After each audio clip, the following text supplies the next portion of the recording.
Hello, thank you for inviting me. My name is Casey Carlisle, and I have been running for mayor since the 1st of March. First time ever running for office. I gotta say, 1st of March is more than 5 weeks before the allegations against Mayor Murray came to light. So I take this seriously. I did not sign up as a candidate out of a need for a hobby, nor did I sign up in an act of arrogant opportunism. The same cannot be said for most of the mayoral candidates. I believe City Hall is in dire need of implementing an objective, nonpartisan approach in order to solve our city's problems. One last thing, so we're clear, I am not in favor of a city income tax. A lot of you in this room, you are either retired or about to be, correct? No one in here during your financial planning probably anticipated such a tax, and I don't blame you. So you're not going to get that from me. Thank you for your time. I look forward to your questions, whether they are here or I'll meet with you after. Thank you. Good evening. My name is Jessin Farrell, and I have served in the state legislature for 5 years. I am a native of Seattle, a graduate of the University of Washington, where I was a section leader in the saxophone section. I am also the mother of 3 children, 2 of whom are in public schools. And I am delighted to be here tonight in the legislature, in my previous career as a lawyer, nonprofit director in the government sector. I have championed making cities work for every single person who lives in them. Whether it is making transit connections work, sidewalk connections. I championed a law that we passed successfully this year to update our distracted driving laws so that our streets are safer for pedestrians. And I am here today because I am deeply concerned about the affordability crisis in our city. Whether you are a renter, whether you've lived in your house for your life, lifelong, and you're worried about property taxes, you might be a young family trying to buy into this wonderful city. I am running because I am so concerned about this, and I'm looking forward to working on this issue as mayor. Hi, I'm Mike McGinn, and I was mayor from 2010 to 13. And when I took office during that time, it was the Great Recession, deep recession, and we had high unemployment. I had to figure out how to balance the budget. Now the problems are different. We've seen the boom in this city and what that's done to housing prices and rents. And I've grown concerned because it's forcing people out of town, but it's not just the boom and change in housing prices. The answer to every problem from City Hall has been more regressive taxes. I want to come in and use that experience that I had as mayor. At the time we had to cut to balance the budget. I want us to take a close eye on the budget and put our money towards our priorities. In particular, affordable housing, dealing with the homeless situation we have, and making sure we're supporting our neighborhoods to deal with the impacts of growth. I have to say, this year, out on the campaign trail, it has felt more divided in this city than it's ever felt before to me. I think we have really deep challenges with climate, with inequity, with race and social justice, and I'll keep talking about it when I get another chance. Thank you. Hi there. I am Carrie Moon. I am running for mayor because I believe in Seattle's potential. We have incredible wealth being generated in our booming economy. We have this tremendous spirit of innovation and creativity, and we have a shared commitment to progressive values that I think is unmatched anywhere else in the country. But we are becoming a city of haves and have-nots, of winners and people who feel like success is a party they weren't even invited to. I'll tell you the story of when I decided to run. I was talking to my friend Deepa, a teacher, and she told me about a student. She was walking with students in Columbia City, and they stopped outside a restaurant, and the boy asked her, "Do you think I'll ever be able to go to a restaurant?" And she said, "Of course, you can go now." And he said, "Oh, I thought they were only for white people." That is not who we are as a city. I think we all know that in our hearts. I am an urban planner, I'm an engineer, and I'm a mom, and I'm committed to rebuilding a city with all of you that really stands for the well-being of everyone. Thank you. Good evening. And by tradition, it is first important that I thank you as our elders for allowing us to be here in this space. It is because of the work you've contributed to society that we're able to be here now, and we stand on your shoulders, and I honor you for that. My name is Nikita Oliver. I am an educator at Washington Middle School and Franklin High School, where I teach 6th graders, 8th graders, and 11th graders. I am an attorney who provides pro bono legal services to clients who would not otherwise have access to those services. And I'm a case manager for a new innovative project called Creative Justice, which is an arts-based restorative justice project that seeks to transform our criminal legal system. I decided to run for mayor because I'm a renter and I am a worker and I am being pushed out of Seattle. And I know that many of you as our seniors are also living on fixed incomes and you are struggling to stay in this place. And so I want to be a part of solution building to ensure that all of our Seattle's residents can stay in the place that they call home. Has Ms. Durgan or Senator Hasakawa come in? They'll be here shortly. All right, then we're going to talk, give each candidate an opportunity to talk about, for 1 minute, about their priorities in this race. I mentioned the budget when I started, so I just want to share a couple of facts. In the last 3 years, the city budget has increased 25%. That's $250 million, up to $1.2 billion.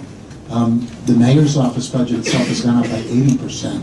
So I think, again, we have to make sure that we're focusing on what's important. As I mentioned earlier, every decision I make is a focus on environmental sustainability, economic equity, and race and social justice. So that means, one, focus on those in need. We're not going to get more help from the state and federal governments. We're going to have to do it with our own resources. Supporting affordable housing. Too many people are being forced out of town, our communities of color, immigrant and refugee communities, young people. I have 3 kids. Where are they going to live? Where's their housing? Better transit and walkability. Focus on the basics. We know we're going to have a downturn sooner or later. Let's make sure we're prepared and we've taken care of our priorities so that we're ready for the future for everyone here. Thank you. So my priorities start with defining a vision. I think in this time of flux, in this time of tremendous change, people wonder what's happening to our city. Are we losing our soul? Where are we headed? Who's in charge? So the first thing I think we need to do is define a future vision and lay out an action plan to get there. I really admired Mike Bloomberg when he was mayor of New York because he was very clear about setting up a strategy and an action plan that was inclusive and everybody could be involved in being part of the solution. The solutions we need to work on, I've laid out in my website in great detail. I have the most concrete action plan there is, and it's about solutions to housing affordability. It's about solutions to economic development, so we take care of our small business base, which is the backbone of our economy. It's about getting enough funding for education. It's about transit and sidewalks to match growth. And it's about addressing the homelessness crisis by striking the problem at the root. I'm an engineer and a planner, and I'm all about the solutions, and I want to organize us all to be working towards the same goal together. I believe in the heart of Seattle and our desire to truly be the progressive city that we talk about. And I believe we can achieve that by being socially responsive and fiscally responsible, by having more accessibility, accountability, and transparency in how we run our government. There are some key areas we need to focus on. Affordable housing, that means redefining what we mean by affordable and rapidly building public housing.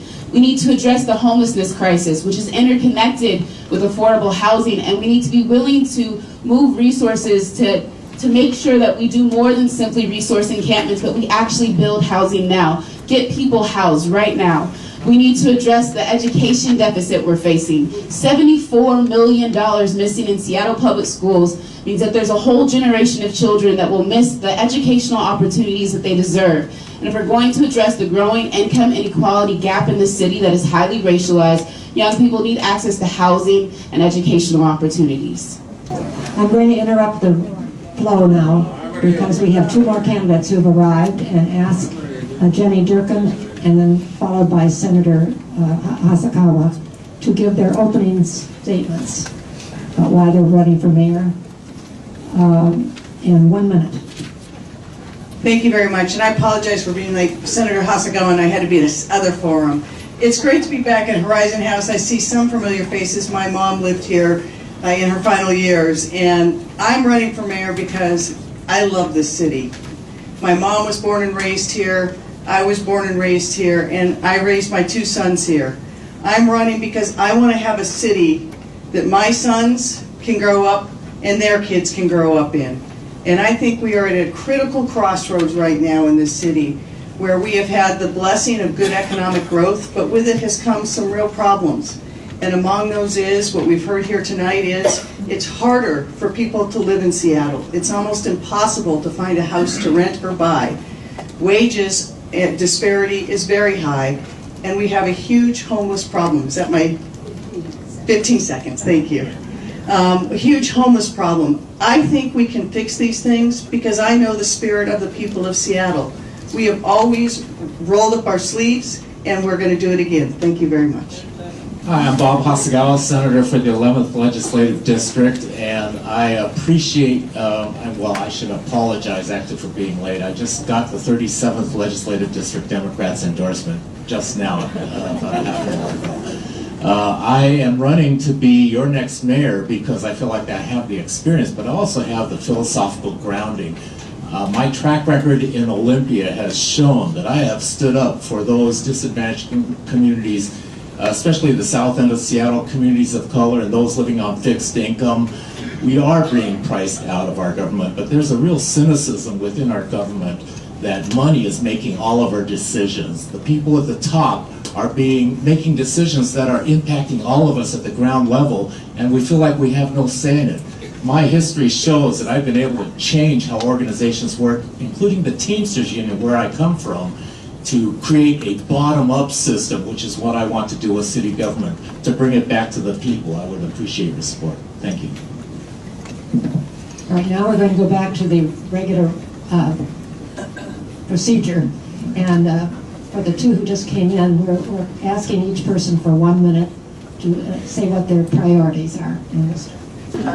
Well, my top priority is to make sure that people are not priced out of Seattle. You know, living on fixed income, it's not just a matter of the inflating rates of the cost of housing, but it's also the pyramiding taxes on top of those that is forcing those on fixed incomes out of the city.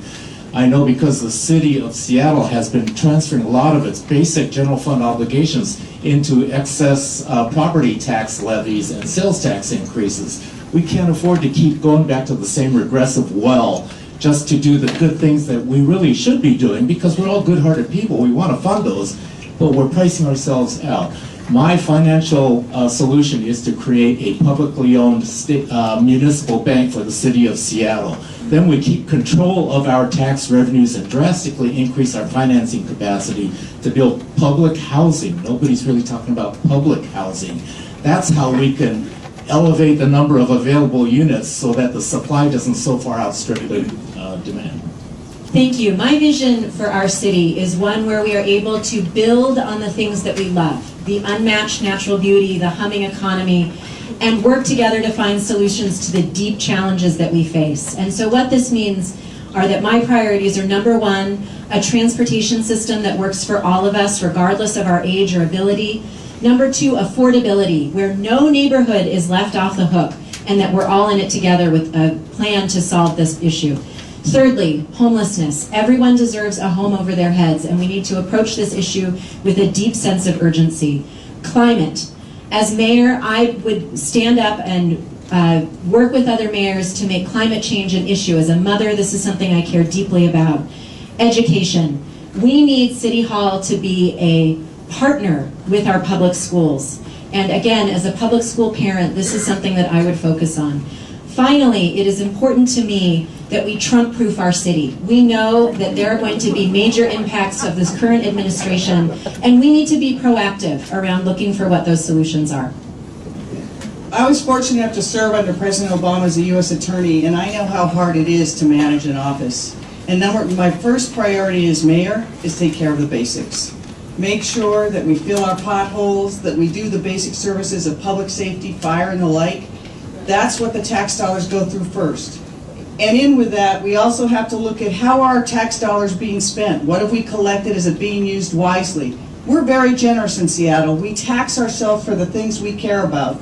But government has an obligation to show that we're using it wisely and not violate that trust. My priorities are going to be housing. We have to do something for the homeless, and we have to find affordable housing, not just for low income, but for middle income. We want to make sure that people who work in Seattle can afford to live in Seattle. And I want my kids to be able to live somewhere other than my basement. I think we also really have to look at the other issues facing the city, wage disparity and the like. And we have to have someone who can bring people to the table, but finally make decisions and get things done. Top three issues for me: cost of living, homelessness and traffic. Like Ms. Durkin said, we need to focus on the basics. The basics are not partisan. Partisanship is harmful. So we got to just focus on those big three things. Big difference, though, in my approach is that I think we are constantly vilifying the wrong parties. So City Hall is doing a great deal to make this city a lot more expensive than it needs to be. It is not developers.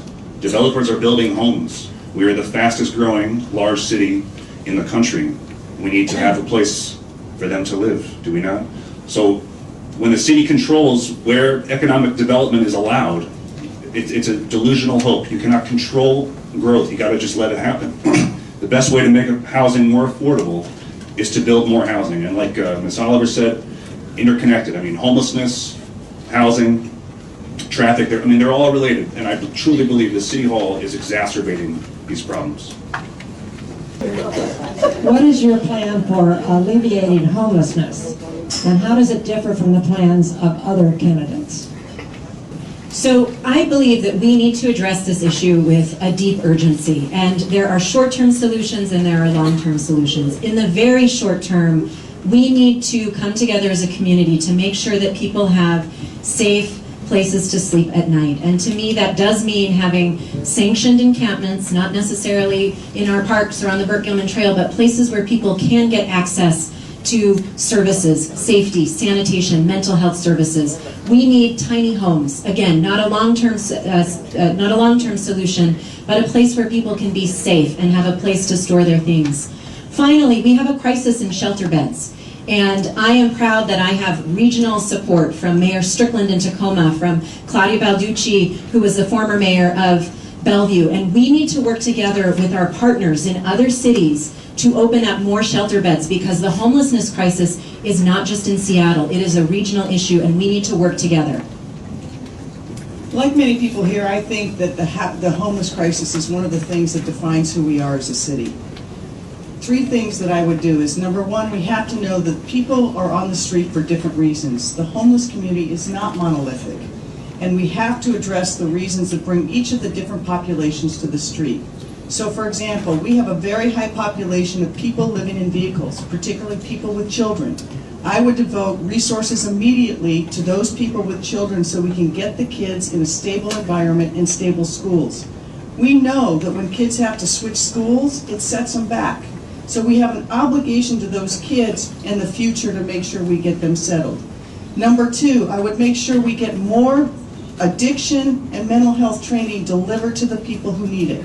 Right now, there's a split. The mental health dollars come down through the state in King County, while the shelters dollars come to Seattle. We've got to work together, because we will never solve this problem unless we tackle it in a holistic fashion and treat the people with compassion and respect. Thank you. I gotta tell you, my approach is a bit different. I really believe that, once again, the City Hall is exacerbating this problem. I don't know if you read recently that City Hall just added $500,000 worth of annual salaries to bureaucrats at City Hall to fight homelessness. That money went to city employees, not the people they are supposed to be helping out. That does not make any sense to me. So we cannot continue to throw money. I'm talking $50 million a year. We cannot just keep doing that. I mean, what do we have now? 6 city-sanctioned homeless encampments? When does it end? 9, 12? We got to stop. We have homelessness because we tolerate it. It sounds cold, but it is the truth. We keep letting it happen. I really think we got to get the city out of it. We need to let philanthropic organizations do their philanthropy. It is not the role of government to be giving away other people's money. A lot of wisdom up here. I'd like to add that let's focus on prevention. We know what pushes people into homelessness. We know women who are victims of domestic violence leave and have nowhere to go. We know veterans returning from war don't have the transitional housing they need. We know folks coming out of the foster care system or coming home from prison don't have the transitional housing they need. So let's focus on helping people who are on the verge of eviction or didn't have stable housing when they got pushed out of the institution. Let's focus on helping them first to prevent homelessness. Then I agree we need to focus on efficient use of resources. We have 120 different service providers who are helping provide services to homeless folks. Let's make sure we're being as efficient as we can in sharing data, in sharing resources, and in coordinating all the work they're doing together so we're getting the best the best impact and the best effect. And finally, housing first, yes, helping people get into secure housing is essential for them to work on their other problems. And there's more, but I'm out of time. Thanks. So, the property values are increasing at an extraordinary rate. And the reason for that is that the demand for housing is way beyond the available housing that's out there for people to rent or to buy. So what has to happen is, well, first off, we got to quit layering taxes on top of the properties, but we need to drastically increase our housing supply. How do we do that? The city, and I am just contradicting what Mr. Carlisle had said, city does need to get involved and create public housing to drastically increase the public housing supply so that we can alleviate that disparity between the demand and the supply. That will keep the prices from escalating. We can do that by creating the publicly financed bank to help with the financing for public housing.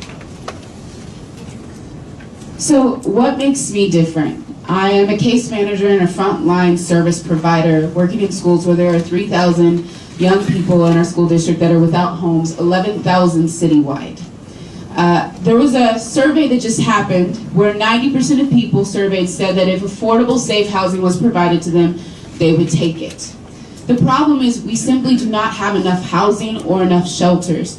What I propose is we work closely with advocates and those who've experienced homelessness. I experienced homelessness in my early 20s when I was a university student.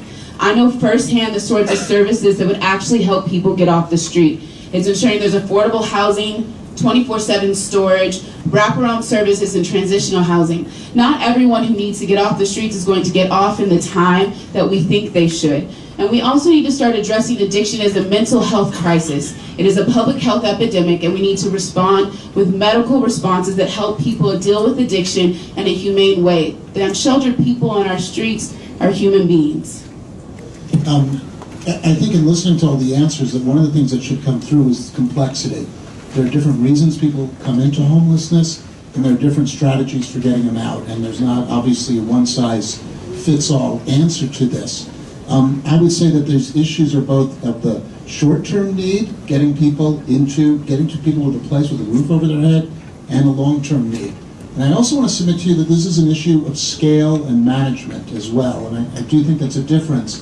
I was meeting recently with folks from the Human Services Coalition. They are moving people out of homelessness into housing, but the people coming into homelessness are in much larger numbers. So there are strategies that are working. We just need to invest more in them. We declared an emergency. We called on the state and federal governments to help. And we have to look to our own resources because the government isn't helping. When I was mayor, we actually got cuts from the federal government, backfilled from our own budget. So we need to scale up, look at the strategies that work, and invest more in those. What is your position on the city income tax? If you want to go on and explain your rationale, that's fine too. But Yes, I do support income tax. We live in one of 7 states left in the United States that do not have a progressive income tax. We have an incredibly regressive tax structure in our city and in our state as a whole, which means that those who pay the most taxes are the ones who can least afford it. And the reason I'm for this is not because I believe in taxing the rich, but it's because I believe those who have more want to give more and want to see our society be healthier, because in the long run, that's actually better for all of us. So I'll agree with Nikita. I think we need more progressive taxation in our city and in our state. So my answer is yes and. Let's try a city income tax. It's got a lot of legal challenges. It might not make it through, but at least we're having this conversation citywide and statewide about how to build a more progressive tax structure. So let's try everything else too. Let's look at a statewide capital gains tax. Let's look at a more progressive B&O tax, so big corporations pay a larger percentage of their share of profits in tax. Let's look at the estate and inheritance tax. Let's look at closing all the useless tax loopholes that we're giving to oil companies and other industries in our state that are not providing any public benefit. So let's look at all of it, and let's keep this conversation going about creative, constructive solutions to make our tax system more progressive. And I would love to reform our state tax system if we could, but we have to look at what we can do locally. What we do know is that the funds we raise locally are raised regressively. These are just local taxes. If you're low income, 15% of your income is going to go to local taxes. If you're a higher income, only 5%. And that is just fundamentally not fair. So I do support, well, first of all, I support spending our money as wisely as possible and try to do that as mayor. If we need more dollars, I think we should look at a city income tax. And Seattle has a role in helping push the debate at the state level. We've done it on other issues. I believe we can do it here. It may not be found legal, in which case I think we should be looking at the very large corporations in this town that are doing tremendously well. I'm glad we have these jobs. I remember what it was like with 9% unemployment.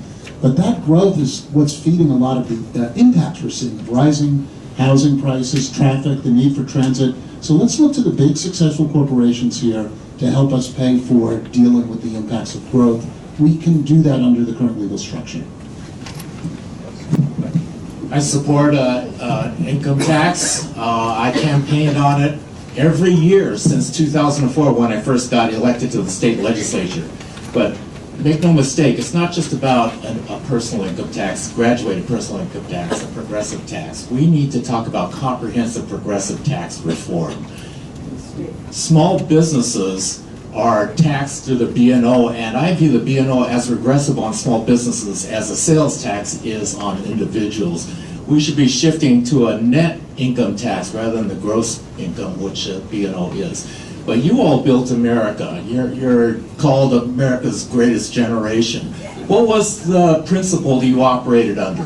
The principle you operated under was those who got the most out of the system should put the most back into the system, and that's how we build a system for everybody. We've shifted away from that so that those who get the most out of the system get to keep it, and they're going to magically trickle down jobs to the rest of us. I believe that our tax system is or should be a statement of what our values are. And my value is that we are all in this together. Having been a legislator in Olympia for 5 years, however, I see that there is a deep corporate influence in our tax system. There are lobbyists who protect corporate loopholes, and the reason we keep going back to the sales tax and the property tax is because the citizens aren't down there in the same way the corporate lobbyists are. So we need to look at solutions like the income tax. There are potentially legal issues with it, but I think it is our job as a city within the state conversation to push the envelope on issues like this around fairness, around holding corporations accountable. And moreover, I think that as we have this conversation, we should talk about whether an income tax could be used to buy down some of those other regressive taxes in our city, like the sales tax, like the property tax. I have represented Northeast Seattle. That is, like the rest of the city, a place where we believe we should pay for the services that we enjoy in this city. Unfortunately, I think people are feeling stretched. And so as we're looking at our tax system, we need to make sure that those among us who can truly afford to pay more are doing that, and that we're holding corporations accountable.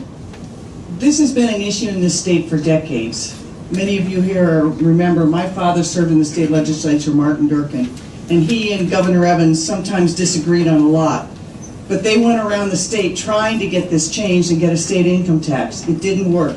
I voted for the initiative. I think our tax system here is broken and unfair. And I think the city of Seattle, I think this test case will be an important thing to determine whether we can change it. But while we're waiting for that long legal battle, it shouldn't let us distract us from the solutions we have to have today and tomorrow. So while I support a more fair tax system and we have to find ways to bring down the property tax and the sales tax, I think we need authority from Olympia so we can lower, for example, the property taxes on landlords that will give affordable housing. Let's not jack up their property taxes so they have to jack up the rent.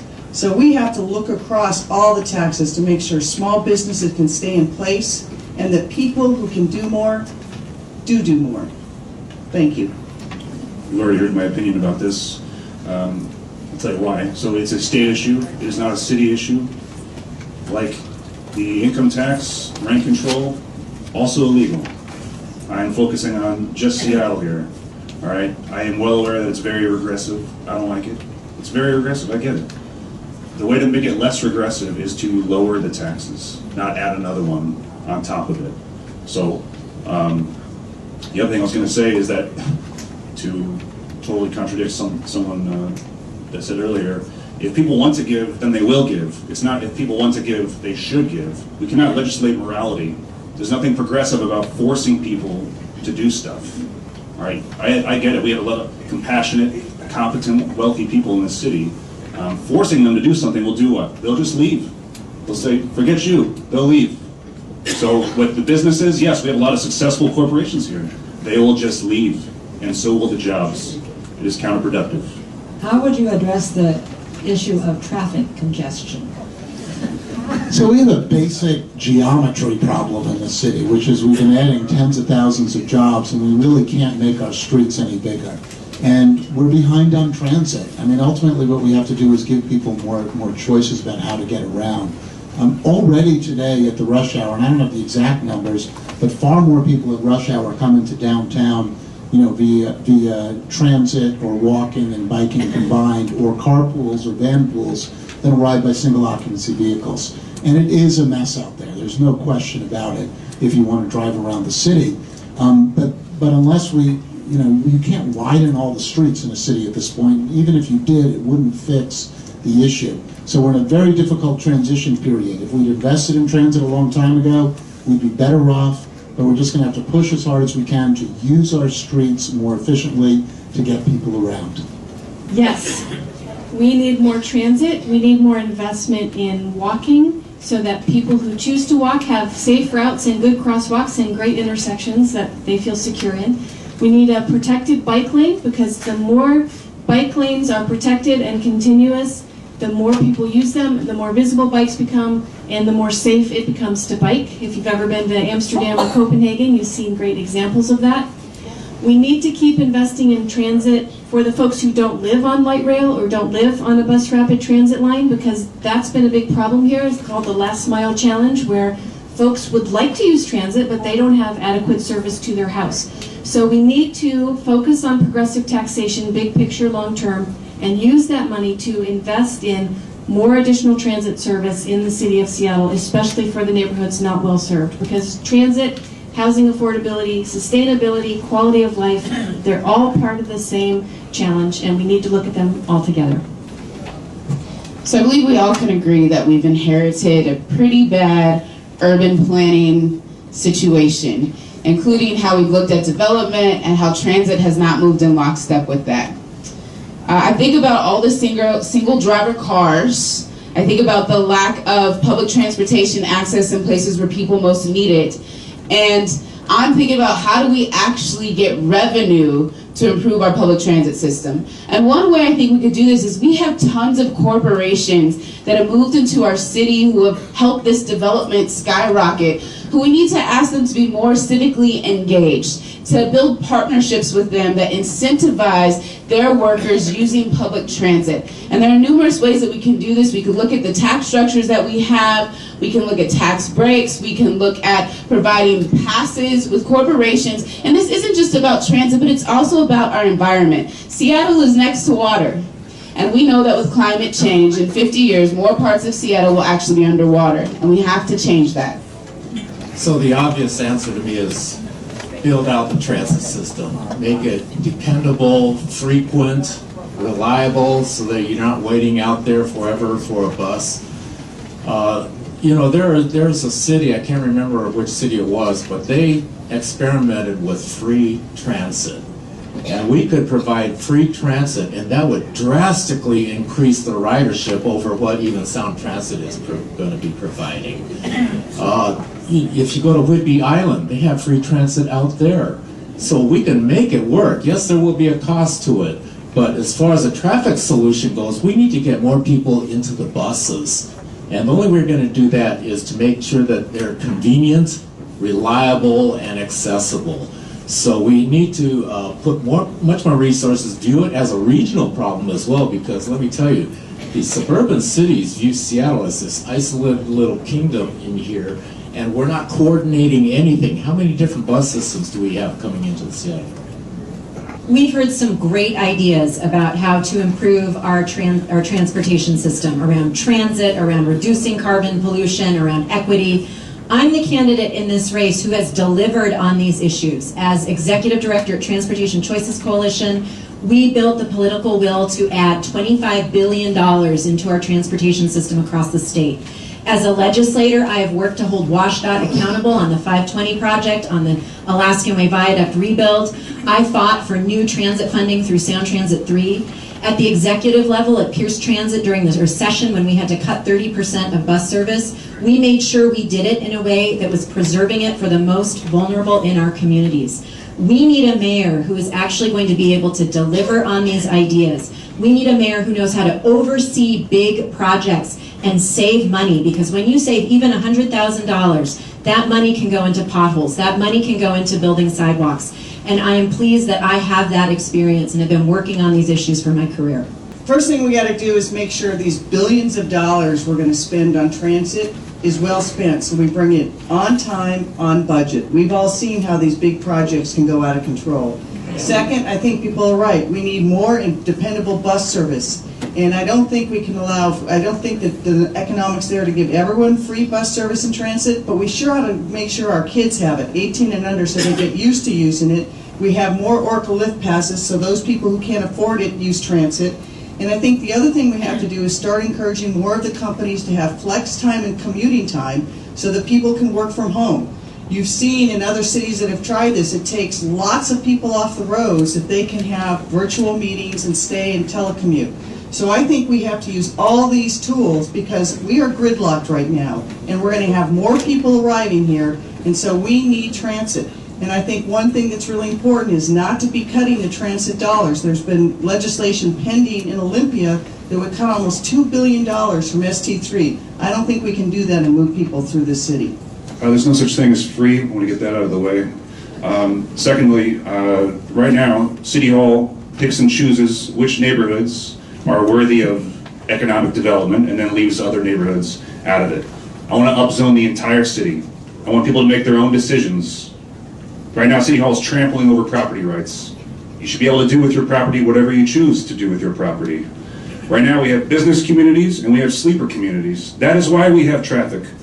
I would like, if we have more mixed-use buildings, more downtowns instead of just one, I really believe we'd have less traffic. I understand this is not a very popular political answer because it is not very expedient. It takes a lot of years for this to happen. But really, if we have more mixed-use buildings, we have less of a reliance on driving. Secondly, 15 more? Okay. New York, San Francisco, DC, they all have worse traffic, worse homelessness, higher cost of living. Why are we trying to mimic these cities? What is your position on rezoning and allowing taller buildings? So what we're talking about is the Halla upzoning in exchange for the developers setting aside a certain amount of affordable housing. And so far the city's squeezed everywhere from between 2% affordable housing set aside and 9 to 11%. That is clearly not going to deal with our housing shortage right now. I think it's not even reasonable to expect that developers are going to agree to any kind of a set aside that will anywhere near address the housing shortage right now. I think a more appropriate response is to increase the amount of public housing, and I spoke about this earlier. That's only where we're really going to develop enough housing units to impact the inflationary costs that the shortage is now creating on our society. I believe that it is a wonderful thing that so many people want to live in this city. And at the end of the day, the discussion around density is about how we accommodate all the people who want to live here and how we accommodate people who are here but are concerned about being forced out. And so to me, one of the pieces of the solution certainly is to ask the development community to support additional affordable housing. But we can't stop there. We need more density, especially near transit stations. But we need to make sure that we're asking every single neighborhood to do its part and to take on some degree or a great degree of housing diversity. And so that means that we need more public housing by using surplus property and having the city use its resources to help put those deals together. It may mean that we need rental supports for people who may be displaced because of rents going up. It means that we need to make sure that we have an engaged neighborhood by neighborhood plan where we are able to use all of the tools that we have around affordability, recognizing that we're all in this together. I agree with Justin. You cannot add a cost to something and then expect it to be cheaper. That's just defies math. You don't need a PhD in economics to understand that. I touched on my opinion about upzoning, but I think an idea that I'm really interested in, and I know it's foreign to this side of the country, it's called a land value tax. So I would like to reform the way property is taxed. You tax only the land instead of what is on it.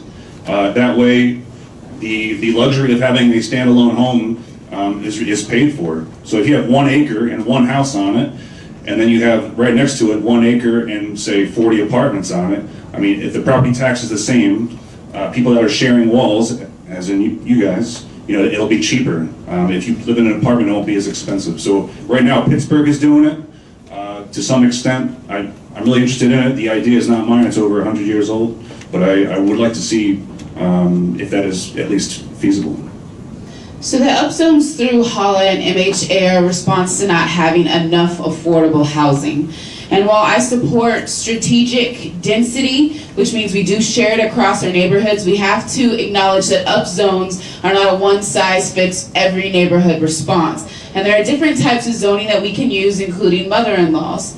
But in addition to that, we have to look at HOLA and re-examine what we are actually asking for from these developers. We need to ask for more, but we also cannot simply rely upon the private market as our response to a need for affordable housing. The city has to get involved and be willing to develop public housing, as Senator Hasagawa has said, to ensure that we actually have enough workforce housing and low-income housing for all the residents who need it. We also need market intervention strategies, including dealing with the speculative capital market in this city, which is driving up the cost of rents as people are buying properties at higher rates than most people can afford and are making housing incredibly inaccessible for the everyday resident. So I've spent the past year doing a really deep dive into the rabbit hole of the macroeconomics of our housing market. And what I've learned is that yes, the upzones in HOLA are a good first step, and we are growing. We need to grow with grace, as Paul Schell used to say, but it's never going to get us where we need to be. We need to tax the speculation that is escalating housing prices much faster than our rate of growth. We need to acknowledge that, understand the dynamics of how it's happening, and put the right disincentive in to block that behavior, like Vancouver did. We need to take that money, as well as other money, like from the Housing Trust Fund and other sources, to build nonprofit and public housing, because the only cities that really have avoided this crisis of housing unaffordability are the cities that have a large enough percentage of their homes in public and nonprofit permanent ownership. Third, we need to go build the missing middle, it's called. We do not build workforce housing in the private market in this city because of our zoning and land use code. So we need to look at how can we build row houses, duplexes, backyard cottages, etc. So it's a multi-part solution. Well, I think that the question was, if I recall, was what do you think of tall buildings? And, I was ahead of, and it really does raise all the issues that everybody asked about, which was, how do we deal with density and growth? And I was on the president of the Greenwood Community Council for 7 years, and that's oftentimes where you start. How big is the building going to be? But what I found when you talk to neighborhoods, what they really want to talk about is, what's our community going to be like? Are we going to bring transit along with it? Is there going to be enough parks and open space? And those were things I worked on as an advocate before becoming mayor. I think also people start to ask, particularly if you're a renter, is there a place for me to rent that's affordable? And I think if you get hung up on height, you can forget that it's not really how tall the building is, it's how does it feel on the street. Pioneer Square has some tall buildings. Smith Tower is 400 feet tall. That feels like a good neighborhood. And you know what, if you have a taller building, if you make it a little bit taller, you can get some money out to invest in affordable housing out of it. So I think we need to listen to neighborhoods and talk to neighborhoods about their needs. It needs to be sensitive to each different neighborhood, and we need to invest in neighborhoods in response to those needs. And I think it's okay that people live in a city. We got a lot of people, we need more housing.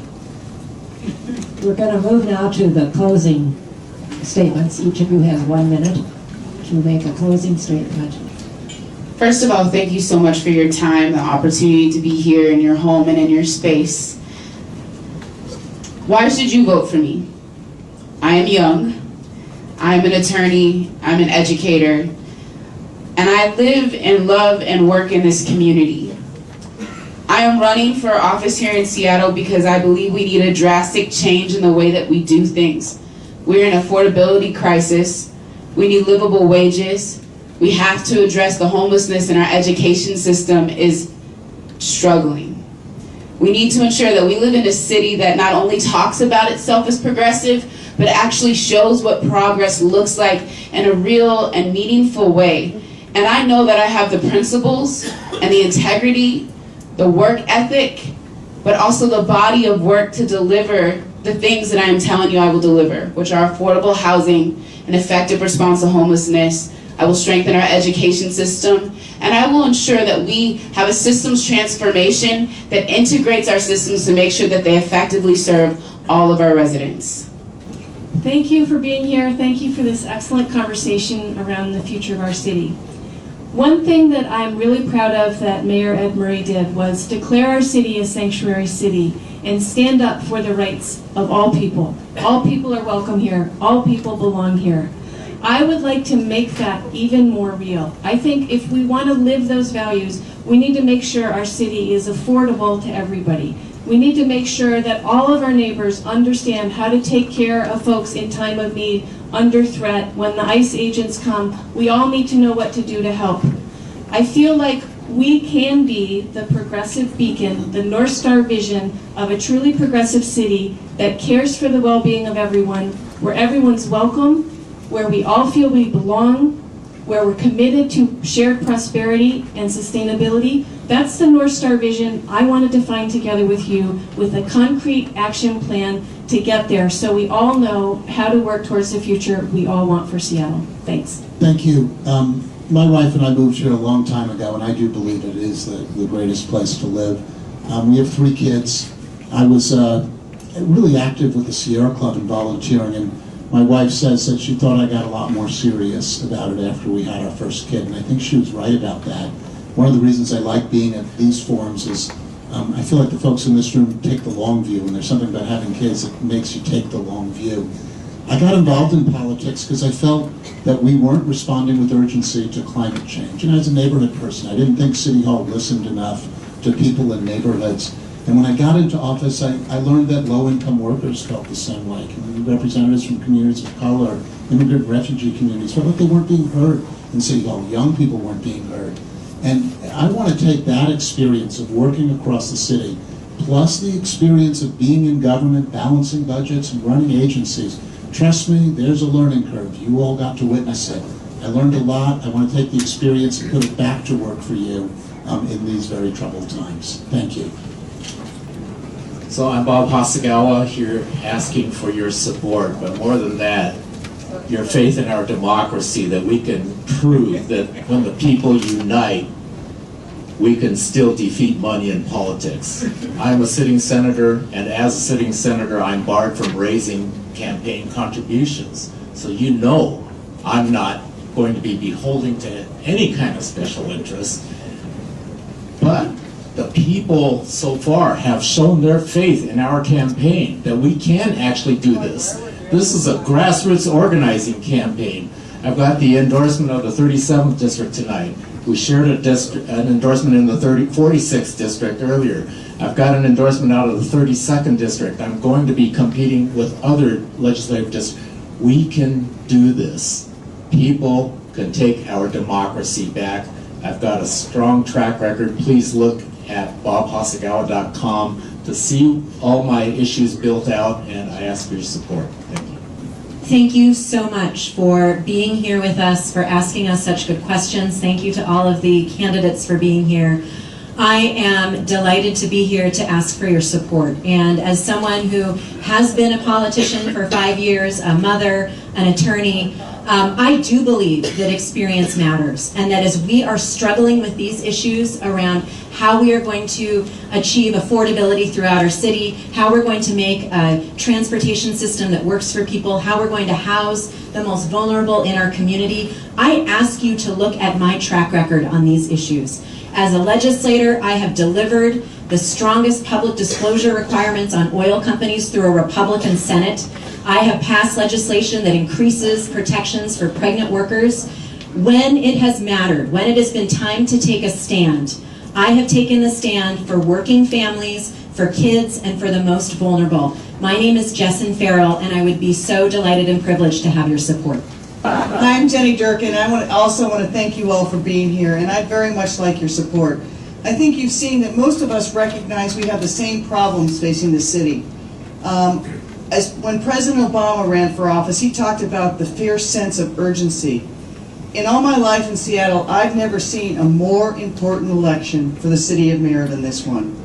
Because I think we are at a critical crossroads in this town, and we have to get it right.